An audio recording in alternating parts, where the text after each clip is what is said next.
Is this thing on? Cool. All right. So I'm here today to talk about Indianapolis hostile architecture. How would you define that? Basically, any behavior, any sort of environment that deters certain things like loitering, skateboarding. A lot of times it has to do with controlling how homeless people interact in a space.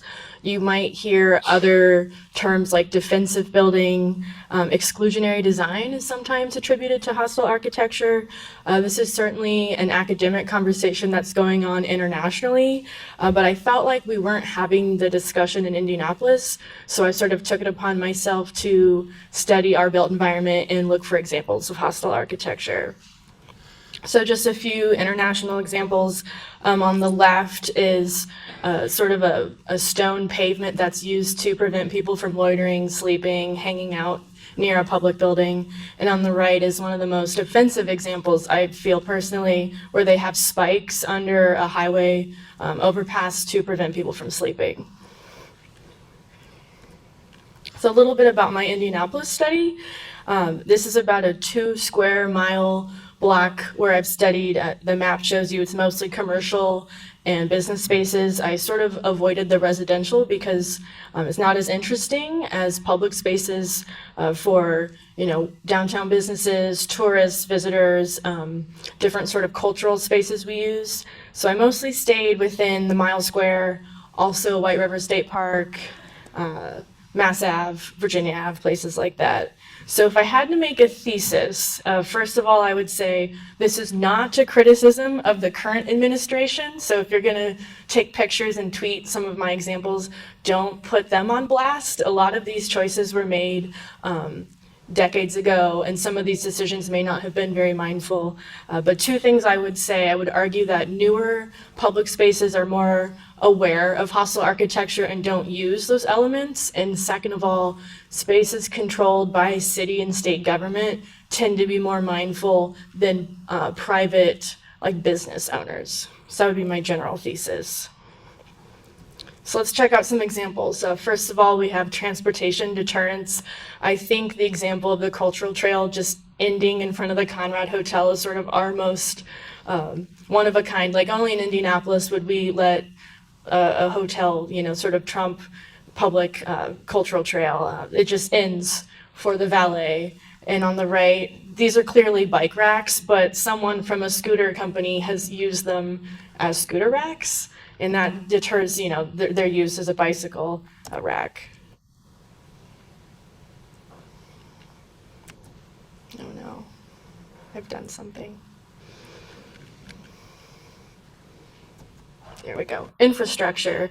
This pole on the left, I watched that get installed about 6 months ago. That's right in the middle of the sidewalk. So anyone with a stroller and a wheelchair can't get through. Like that was a decision someone made. Previously, the pole had been all the way on the sidewalk near the street, but they're like, no, we're going to put it in the middle of the sidewalk. That's brilliant. And on the right, we've got a sidewalk to nowhere that just ends without any ramps. Construction signage, another example of putting motorists ahead of pedestrians and cyclists. This road work ahead sign could have been in the shoulder of the road. We would have lost one parking spot that isn't really used that much on East Street, but instead they decided to put it on the sidewalk and make it very hard for people in wheelchairs, strollers, etc. to get through. Sleeping deterrence. I see this a lot downtown.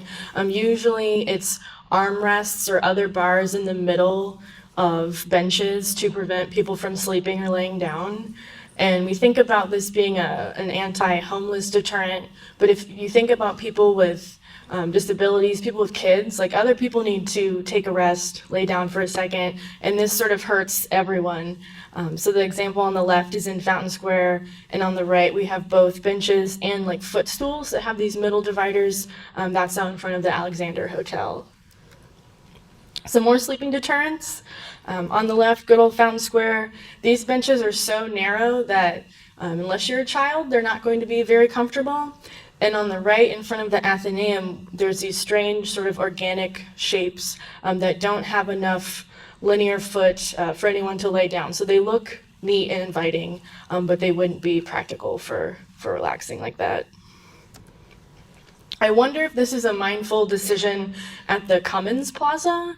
So they have a really nice public space over there, and these are almost like comically long, sort of like clown benches. They're about 6 feet long with the divider in the middle, but it's like a 12-foot span. So I wonder if that was a choice to sort of acknowledge hostile architecture and say, it's okay to sleep here. Skateboarding deterrents, I see that in a lot of spaces.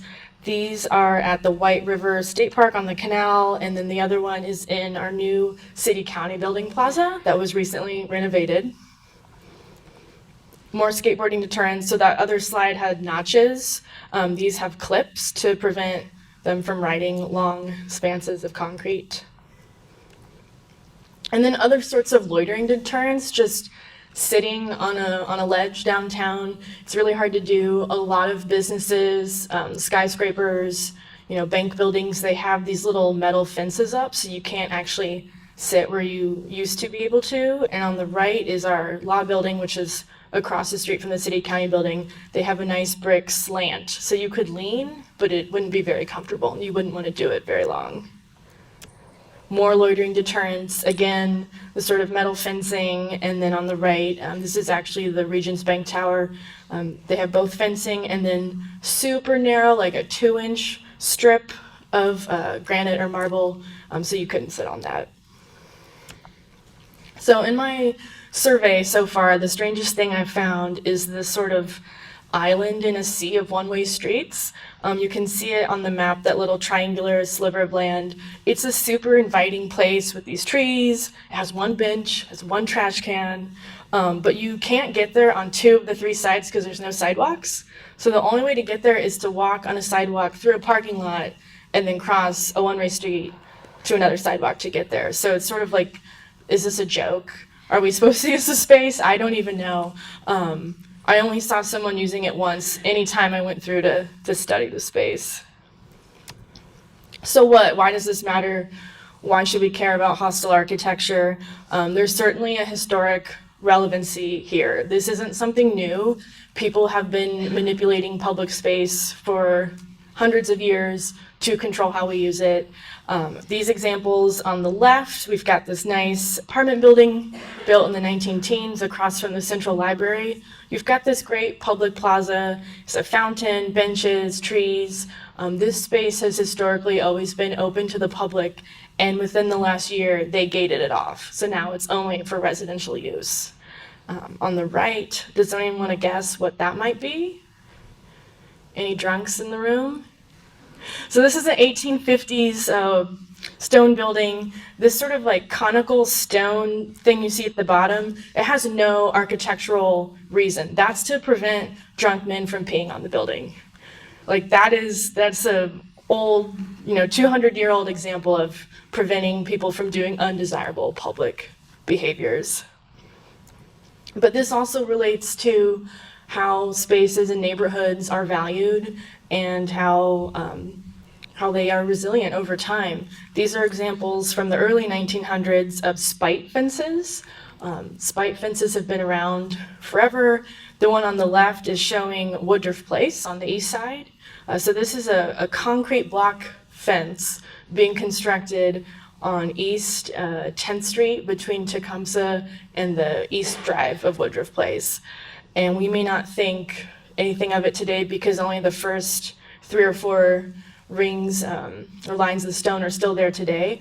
But think about if you were walking down 10th Street in 1907 and you saw that being constructed, wouldn't you feel like you weren't allowed to walk through Woodruff Place, like it wasn't a space for you, you're not invited, it's separate, it's segregated?